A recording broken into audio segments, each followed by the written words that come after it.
Hi, I am അതുല്യ. അപ്പൊ നമ്മുടെ second day at Tirupati, അതായത് തിരുപ്പതി വ്ലോഗ് പാർട്ട് 3, പാർട്ട് 1ഉം പാർട്ട് 2ഉം കാണാത്തവരാണെങ്കിൽ എന്തായാലും കാണണം കേട്ടോ. Second day early morning 4 o'clock തന്നെ ഞങ്ങൾ പത്മാവതി ടെമ്പിളിലേക്ക് പോവാനായി ഇറങ്ങിട്ടോ. ഞങ്ങൾ ഓട്ടോയിലാണ് പോയത്. തിരുപ്പതിയിൽ നിന്ന് ശ്രീ പത്മാവതി ടെമ്പിളിലേക്ക് 5 കിലോമീറ്റർ ദൂരാണുള്ളത്. ബസ്സിൽ പോകുമ്പോൾ തിരുച്ചെന്നൂർ ബസ്സിൽ വേണം പോകാൻ. മോർണിംഗ് ടെമ്പിളിലേക്ക് ഓട്ടോ ചാർജ് 200 ഞങ്ങളുടെ കയ്യിൽ നിന്ന് മേടിച്ചത്. ട്രിപ്പ് സ്റ്റാർട്ട് ചെയ്തതിന് മുമ്പ് തന്നെ നമ്മൾ ചാർജ് ചോദിച്ചിട്ട് വേണം കേട്ടോ കയറാൻ. അങ്ങനെ ഓട്ടോയിൽ കാഴ്ചകളെല്ലാം ആസ്വദിച്ച് അങ്ങ് പോയി. ഏർലി മോർണിംഗ് ആയതുകൊണ്ട് തന്നെ നല്ല തണുപ്പും ഉണ്ടായിരുന്നു. ടെമ്പിളിൽ എത്താറായ അവിടെ അടുത്തായി തന്നെ ലോക്കർ ഫെസിലിറ്റീസ് ഒക്കെ കിട്ടും കേട്ടോ. ഞങ്ങൾ ലാസ്റ്റ് ടൈം വന്നപ്പോൾ ലോക്കറിലാണ് ചെപ്പലും ബാഗും എല്ലാം വെച്ചത്. പ്രാവശ്യം ഞങ്ങൾ കയറി ചെന്നതും പൂ വിൽക്കുന്ന ഒരു ചേച്ചിയുടെ അടുത്ത് പെട്ടുപോയെന്ന് വേണം പറയാനായിട്ട്. അവരാണെങ്കിൽ പൂ മേടിക്കാൻ ഒരുപാട് നിർബന്ധിക്കുന്നു. ചെപ്പലെല്ലാം അവര് നോക്കിക്കോളാം, പൂ വാങ്ങിയാൽ മതി എന്ന് പറഞ്ഞ് ഞങ്ങൾക്ക് 2 പൂവും തന്നു കേട്ടോ. താമരപ്പൂ ഓൾറെഡി ഞങ്ങൾ ദേവിക്ക് സമർപ്പിക്കാനായിട്ട് മേടിക്കണമെന്ന് വിചാരിച്ചതായിരുന്നു. പക്ഷേ നമുക്ക് മനസ്സിന് ഇഷ്ടപ്പെട്ടതൊന്നും അവരുടെ കയ്യിൽ നിന്ന് കിട്ടിയില്ല. എന്നാലും മേടിക്കേണ്ടി വന്നു എന്ന് വേണം പറയാൻ. പിന്നെ ഒരു പാക്കറ്റ് കൽപ്പൂരവും മേടിച്ചു. പിന്നെ മെയിനായിട്ട് മുണ്ടുടുത്തിട്ട് മാത്രമേ ടെമ്പിളിനുള്ളിൽ കയറാൻ പറ്റുള്ളൂ. ജിഷേട്ടനാണ് ജീൻസ് ആയിരുന്നു. അതുകൊണ്ട് തന്നെ അവിടെ നിന്ന് ഒരു 100 രൂപയുടെ മുണ്ടും വാങ്ങേണ്ടി വന്നു. ഇതാണ് 100 രൂപയുടെ മുണ്ട്. എന്റെ ഓർമ്മ ശരിയാണെങ്കിൽ ലാസ്റ്റ് ടൈം ഞങ്ങൾ വന്നപ്പോൾ മുണ്ട് നിർബന്ധമൊന്നും ഇല്ലായിരുന്നു കേട്ടോ. ശ്രീ പത്മാവതി ടെമ്പിൾ 8 മണിക്ക് ശേഷമാണ് ഫ്രീ ദർശൻ ക്യൂ സ്റ്റാർട്ട് ചെയ്യുള്ളൂ. അതുവരെ 100 പെർ ഹെഡാണ് ദർശൻ ഫീ. ഇവിടെയാണെങ്കിൽ പാവപ്പെട്ടവർക്ക് ദൈവത്തിന്റെ ദർശനം കിട്ടാൻ ബുദ്ധിമുട്ടാണെന്ന് തോന്നുന്നു. ദർശനം ക്യൂവിൽ ഹാഫ് ആവുമ്പോൾ നമ്മൾ കൊണ്ടുവന്ന കൽപ്പൂരം, ചന്ദനത്തിരി, തേങ്ങ ഒക്കെ അവിടെ വാങ്ങി വെക്കൂട്ടോ. ദർശനം കഴിഞ്ഞ് വന്നിട്ട് നമുക്ക് അവിടുന്ന് പിന്നീട് കളക്ട് ചെയ്യാം. ഫ്ലവർ ഒക്കെ നമുക്ക് ഉള്ളിലോട്ട് കൊണ്ടുപോവാം. അങ്ങനെ ദർശനം കഴിഞ്ഞ് ഞങ്ങൾ പുറത്തിറങ്ങി.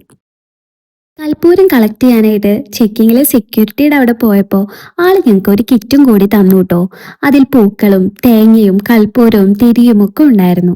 വേറെ ആരോ ദേവിക്ക് വേണ്ടി വാങ്ങിയതാണെന്ന് തോന്നുന്നു. എന്നാലും ഞങ്ങൾ അത് വാങ്ങിയ ആൾക്കും കൂടി വേണ്ടി പ്രാർത്ഥിച്ചിട്ടുണ്ട്. ക്ഷേത്രത്തിൽ തൊഴുതിറങ്ങുമ്പോൾ മെയിൻ എൻട്രൻസിലായിട്ട് തന്നെ ഇങ്ങനെ ഒരു ഏരിയ ഉണ്ട് കേട്ടോ. ഇവിടെയാണ് നമ്മൾ ദേവിക്ക് വേണ്ടിയിട്ടുള്ള വഴിപാട് പോലെ മഞ്ഞൾ തിരി, കൽപ്പൂരം, പിന്നെ തേങ്ങ ഉടയ്ക്കുക, പൂക്കൾ സമർപ്പിക്കുക, അതെല്ലാം ഇവിടെയാണ് ചെയ്യുന്നത്. ഡയറക്റ്റ് അമ്പലത്തിനോട് ഓപ്പോസിറ്റ് ആയിട്ടാണ് ഈ ഒരു ഏരിയ വരുന്നത്.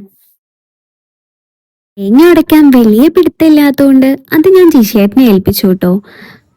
അങ്ങോട്ട് കയറി വരുന്ന ഏരിയയിൽ തന്നെ ഏകദേശം താഴെയൊക്കെ ആയിട്ട് ഇങ്ങനെ ആളുകൾ പൂക്കളും തുളസിയും എല്ലാം അവിടെ വെച്ചിട്ടുള്ളതായിട്ട് കണ്ടു കേട്ടോ. ഞങ്ങളുടെ കയ്യിൽ കിട്ടിയ കിറ്റിലാണെങ്കിലും ഒരുപാട് പൂക്കളും തുളസിയും എല്ലാം ഉണ്ടായിരുന്നു. അപ്പോൾ ആ കിറ്റ് മേടിച്ച ആൾക്കാർക്ക് വേണ്ടി പ്രാർത്ഥിച്ച് ഞങ്ങളത് അവിടെ വെച്ചു. അമ്മയാണ് പൂക്കളെല്ലാം വെക്കുന്നത് കേട്ടോ. അമ്മയുടെ കയ്യിൽ കൊടുക്കുന്ന പോലെ